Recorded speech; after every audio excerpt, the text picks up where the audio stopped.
नमस्कार फ्रेंड्स, या व्हिडिओमध्ये आपण येणाऱ्या पोलीस भरतीसाठी अतिशय महत्त्वाचे करंट अफेअर्स व जी केचे प्रश्न पाहणार आहोत।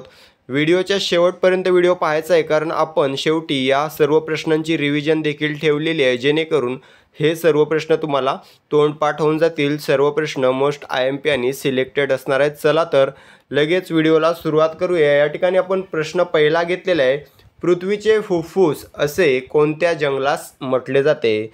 उत्तर येत असेल तर लगेच उत्तर कमेंट करायचं आहे। याचं योग्य उत्तर असणार आहे बघा, पर्याय क्रमांक डी, ॲमेझॉन जंगल। ठीक आहे, ॲमेझॉन जंगल हे पृथ्वीचं फुफ्फुस म्हणून ओळखलं जातं। आता याच्याशी रिलेटेड जे महत्त्वाचे फॅक्ट काय आहेत ते आपण पाहूया। मित्रांनो, ॲमेझॉन जंगलाला पृथ्वीचे फुफ्फुस असे का म्हटले जाते? तर सुमारे 20% ऑक्सिजन जे आहे जगामध्ये, जगाला 20% ऑक्सिजन हे फक्त एकटं ॲमेझॉन जंगल पुरवत असते, म्हणून याला पृथ्वीचं फुफ्फुस असं म्हटलं जातं। तसेच जगातील सर्वात मोठे जंगल कोणते आहे? तर ॲमेझॉन जंगल हे आहे। ठीक आहे, ॲमेझॉन जंगलाने जगाचा 31% भाग व्यापलेला आहे। ठीक आहे, जगाचा 31% भाग ॲमेझॉन जंगलाने व्यापलेला आहे। मित्रांनो, आपल्या भारताने फक्त 2.42% भाग व्यापलेला आहे, तर ॲमेझॉन जंगलाने 31% भाग व्यापलेला आहे। मग विचार करा किती मोठं जंगल असू शकते। ठीक आहे, त्यानंतर आणखी फॅक्ट आहे बघा, ॲमेझॉन जंगल हे दक्षिण अमेरिका खंडामध्ये आहे व 60% भाग याचा ब्राझील या देशामध्ये आहे। ठीक आहे, ॲमेझॉन जंगलाचा म्हणजे सर्वाधिक प्रमाण ॲमेझॉन जंगलाचे ब्राझील या देशामध्ये आहे। ठीक आहे, आपलं मूळ उत्तर काय? पृथ्वीचे फुफ्फुस असे ॲमेझॉन जंगलाला म्हटले जाते। ठीक आहे, त्यानंतर प्रश्न आहे, परमनंट सेटलमेंट किंवा जमावबंदी कोणी लागू केली? या प्रश्नाचं योग्य उत्तर असणार आहे बघा, लॉर्ड कॉर्नवॉलिस। ठीक आहे, पर्याय क्रमांक डी, लॉर्ड कॉर्नवॉलिस याने परमनंट सेटलमेंट लागू केली होती।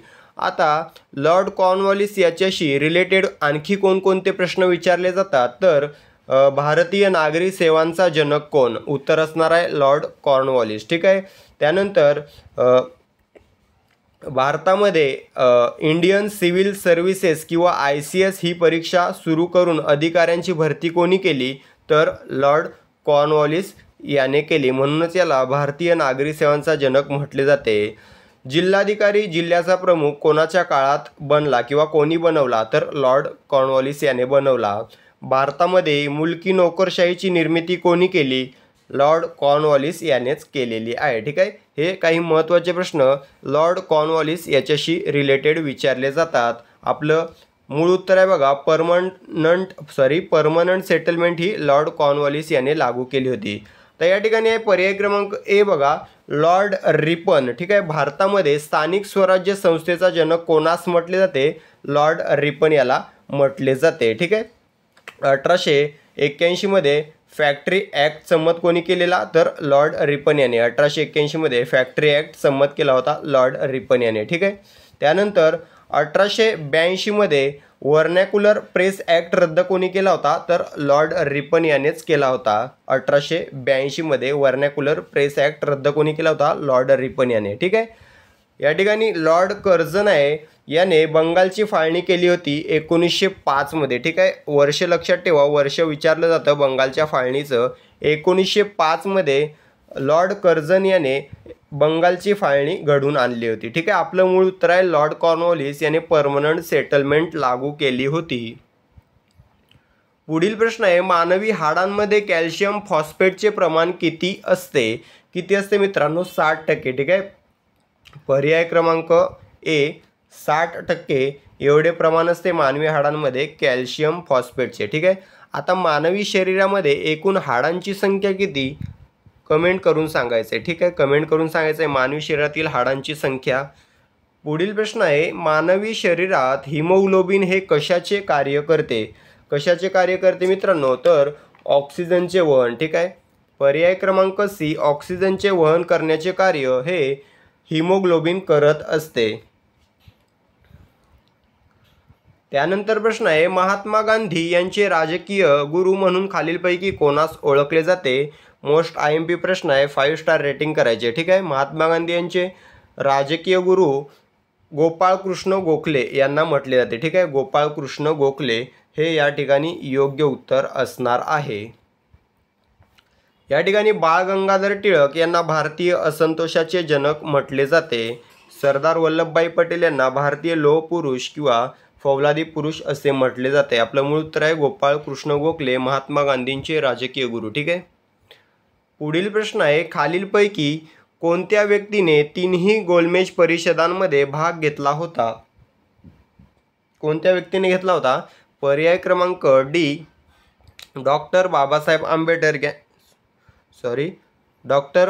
आंबेडकर यांनी तिन्ही गोलमेज परिषदांमध्ये भाग घेतला होता. तिन्ही गोलमेज परिषदा या इंग्लंडमधील लंडन या ठिकाणी पार पडल्या होत्या. ठीक आहे. फक्त एका दुसऱ्या गोलमेज परिषदेमध्ये भाग घेणारे कोण? तर महात्मा गांधी. ठीक आहे. महात्मा गांधीजींनी फक्त दुसऱ्या गोलमेज परिषदेमध्ये भाग घेतला होता. त्यानंतर प्रश्न आहे, वारंवारता किंवा फ्रिक्वेन्सी या भौतिक राशीचे एकक कोणते? वारंवारता किंवा फ्रिक्वेन्सी याचं योग्य उत्तर असणार आहे पर्याय क्रमांक ए, हर्ट्झ. हर्ट्झ हे फ्रिक्वेन्सी या भौतिक राशीचे SI एकक आहे. ठीक आहे, हर्ट्झ. ओके. या ठिकाणी पास्कल आहे, तर पास्कल हे दाबाचे SI एकक आहे, दाबाचे. त्यानंतर जूल आहे, या ठिकाणी जूल हे ऊर्जेचे SI एकक आहे आणि न्यूटन हे बलाचे SI एकक आहे. ठीक आहे. आपलं मूळ उत्तर आहे फ्रिक्वेन्सीचे SI एकक हर्ट्झ. पुढील प्रश्न आहे, संविधान दिन म्हणून कोणता दिवस साजरा केला जातो? संविधान दिन याचं योग्य उत्तर आहे पर्याय क्रमांक ए, 26 नोव्हेंबर. ठीक आहे. दरवर्षी 26 नोव्हेंबरला संविधान दिन म्हणून साजरा केला जातो. ठीक आहे. का? तर 26 नोव्हेंबर 1949 रोजी भारताच्या संविधान सभेने भारताचे संविधान स्वीकृत केले होते म्हणून. ठीक आहे. तर भारताचे संविधान 26 नोव्हेंबर 1949ला स्वीकृत करण्यात आले. ठीक आहे. आणि ते लागू केव्हा झाले? तर 26 जानेवारी 1950ला. ठीक आहे. हे देखील लक्षात ठेवायचं आहे आपल्याला. ठीक आहे. 26 जुलैला कोणता दिवस साजरा केला जातो? तर कारगिल विजय दिवस साजरा केला जातो. त्यानंतरचा प्रश्न आहे, फिडे अंडर-20 चेस चॅम्पियनशिप 2024 कोणी जिंकली? याचं योग्य उत्तर आहे पर्याय क्रमांक डी, दिव्या देशमुख. ठीक आहे. पुढील प्रश्न आहे, चिकनकारी भरतकाम कोणत्या शहरापासून प्रसिद्ध झाले? याचं योग्य उत्तर आहे पर्याय क्रमांक बी, लखनौ. लखनौ ही उत्तर प्रदेशची राजधानी आहे. ठीक आहे. या ठिकाणापासून चिकनकारी भरतकाम प्रसिद्ध झालेले आहे. पुढील प्रश्न आहे, खालीलपैकी कोणास लोकहितवादी नावाने ओळखले जाते? कोणास ओळखले जाते? मोस्ट IMP आणि मोस्ट रिपीटेड प्रश्न आहे हा. लोकहितवादी गोपाळ हरी देशमुख यांना म्हटलं जातं. ठीक आहे. पर्याय क्रमांक ए, गोपाळ हरी देशमुख हे आपलं योग्य उत्तर असणार आहे.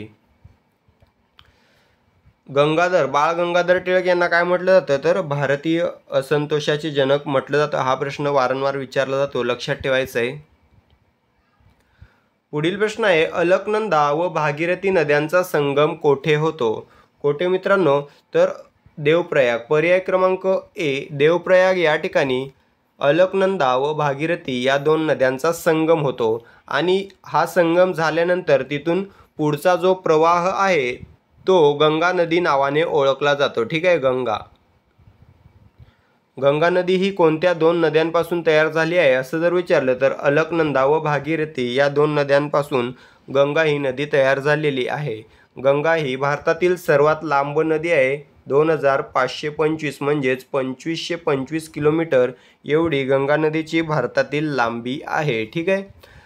गंगा नदीचा उगम होतो उत्तराखंड राज्यामध्ये गंगोत्री या ठिकाणी. ठीक आहे. आपलं मूळ उत्तर आहे अलकनंदा व भागीरथी नद्यांचा संगम देवप्रयाग या ठिकाणी होतो. पुढील प्रश्न आहे, हम्पी हे विजयनगर साम्राज्याच्या राजधानीचे शहर कोणत्या नदीकाठी वसले आहे? याचं योग्य उत्तर आहे पर्याय क्रमांक सी, तुंगभद्रा. पुढील प्रश्न आहे, मुघल सम्राट अकबराच्या दरबारातील प्रसिद्ध संगीतकार तानसेन याचे मूळ नाव काय होते? याचं योग्य उत्तर आहे पर्याय क्रमांक ए, रामतनू पांडे. ठीक आहे. पुढील प्रश्न आहे, राजस्थान राज्याबाबत चुकीचा पर्याय कोणता? पर्याय आहेत राजधानी जयपूर, मुख्यमंत्री भजनलाल शर्मा, राज्यपाल हरिभाऊ बागडे, लोकसभा सदस्य 29। योग्य उत्तर आहे पर्याय क्रमांक डी, लोकसभा सदस्य 29 हा चुकीचा पर्याय आहे, कारण लोकसभेचे सदस्य आहेत या ठिकाणी 25, ठीक आहे, राजस्थानमध्ये 25। त्यानंतर प्रश्न आहे, राजर्षी शाहू महाराजांनी बांधलेल्या राधानगरी धरणाच्या जलाशयाचे नाव काय? काय मित्रांनो, तर लक्ष्मी सागर। पर्याय क्रमांक ए, लक्ष्मी सागर असे नाव आहे राधानगरी धरणाच्या जलाशयाचे, ठीक आहे। तानाजी सागर कोणत्या जलाशयाचे नाव आहे? तर पानशेत धरण, आंबी नदी, पुणे, ठीक आहे। नाथसागर, जायकवाडी धरण, गोदावरी नदी, संभाजीनगर। मोडक सागर या ठिकाणी वैतरणा नदी, ठाणे, ठीक आहे। तर मित्रांनो, ह्या 16 प्रश्नांचे आपण स्पष्टीकरण पाहिलेले आहे आणि एकूण या ठिकाणी 40 ते 50 प्रश्न आपले या ठिकाणी कव्हर झालेले आहेत। आता या 16 प्रश्नांची झटापट रिव्हिजन मारून घेऊया। रिव्हिजन देताना मी प्रश्न वाचला की उत्तर लगेच तुम्ही कमेंट करून सांगायचं आहे आणि व्हिडिओच्या शेवटी किती प्रश्नांची उत्तरं तुम्हाला बरोबर द्यायला जमली ते देखील आपल्याला कमेंट करून सांगायचं आहे, ठीक आहे। चला तर रिव्हिजनला सुरुवात करूया। प्रश्न पहिला आहे, पृथ्वीचे फुफ्फुस असे कोणत्या जंगलास म्हटले जाते? या प्रश्नाचं योग्य उत्तर असणार आहे पर्याय क्रमांक डी, ॲमेझॉन जंगल। त्यानंतरचा प्रश्न आहे, परमनंट सेटलमेंट किंवा जमावबंदी कोणी लागू केली? या प्रश्नाचं योग्य उत्तर असणार आहे पर्याय क्रमांक डी, लॉर्ड कॉर्नवॉलिस। त्यानंतरचा प्रश्न असणार आहे, मानवी हाडांमध्ये कॅल्शियम फॉस्फेटचे प्रमाण किती असते? याचं योग्य उत्तर असणार आहे पर्याय क्रमांक ए, 60%। पुढील प्रश्न असणार आहे, मानवी शरीरात हिमोग्लोबिन हे कशाचे कार्य करते?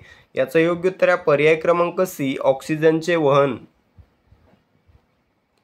पुढील प्रश्न आहे, महात्मा गांधी यांचे राजकीय गुरु म्हणून खालीलपैकी कोणास ओळखले जाते? याचं योग्य उत्तर आहे पर्याय क्रमांक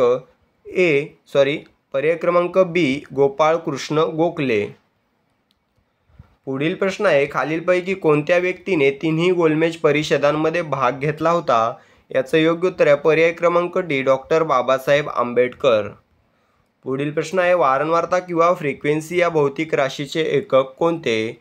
याचं योग्य उत्तर आहे पर्याय क्रमांक ए, हर्ट्झ। पुढील प्रश्न आहे, संविधान दिन म्हणून कोणता दिवस साजरा केला जातो? याचं योग्य उत्तर आहे पर्याय क्रमांक ए, 26 नोव्हेंबर। त्यानंतरचा प्रश्न आहे, फिडे अंडर-20 चेस चॅम्पियनशिप 2024 कोणी जिंकली? याचं योग्य उत्तर आहे पर्याय क्रमांक डी, दिव्या देशमुख। त्यानंतरचा प्रश्न आहे, चिकनकारी भरतकाम कोणत्या शहरापासून प्रसिद्ध झाले? याचं योग्य उत्तर आहे पर्याय क्रमांक बी, लखनौ। त्यानंतरचा प्रश्न आहे, खालीलपैकी कोणास लोकहितवादी नावाने ओळखले जाते? याचं योग्य उत्तर आहे पर्याय क्रमांक ए, गोपाळ हरी देशमुख। त्यानंतरचा प्रश्न आहे, अलकनंदा व भागीरथी नद्यांचा संगम कोठे होतो? याचं योग्य उत्तर आहे पर्याय क्रमांक ए, देवप्रयाग। पुढील प्रश्न आहे, हम्पी हे विजयनगर साम्राज्याच्या राजधानीचे शहर कोणत्या नदीकाठी वसले आहे? याचं योग्य उत्तर आहे पर्याय क्रमांक सी, तुंगभद्रा। पुढील प्रश्न आहे, मुघल सम्राट अकबराच्या दरबारातील प्रसिद्ध संगीतकार तानसेन याचे मूळ नाव काय होते? याचं योग्य उत्तर आहे पर्याय क्रमांक ए, राम तानू पांडे। त्यानंतरचा प्रश्न आहे, राजस्थान राज्याबाबत चुकीचा पर्याय कोणता? या ठिकाणी पर्याय आहेत, राजधानी जयपूर, मुख्यमंत्री भजनलाल शर्मा, राज्यपाल हरिभाऊ बागडे, लोकसभा सदस्य 29। योग्य उत्तर आहे पर्याय क्रमांक डी, लोकसभा सदस्य 29, कारण 25 लोकसभा सदस्य आहेत, ठीक आहे। पुढील प्रश्न आहे, राजर्षी शाहू महाराजांनी बांधलेल्या राधानगरी जलाशयाचे नाव काय? याचं योग्य उत्तर आहे पर्याय क्रमांक ए, लक्ष्मी सागर, ठीक आहे। तर अशा प्रकारे आपण 16 प्रश्नांचे स्पष्टीकरण व 16 प्रश्नांची रिव्हिजन पाहिलेली आहे। 16 पैकी किती उत्तरं बरोबर द्यायला जमली कमेंट करून सांगायचं आहे। व्हिडिओ आवडला असेल व्हिडिओला लाईक आणि शेअर करायचं आहे, चॅनलला सबस्क्राईब करून घ्यायचं आहे, ठीक आहे।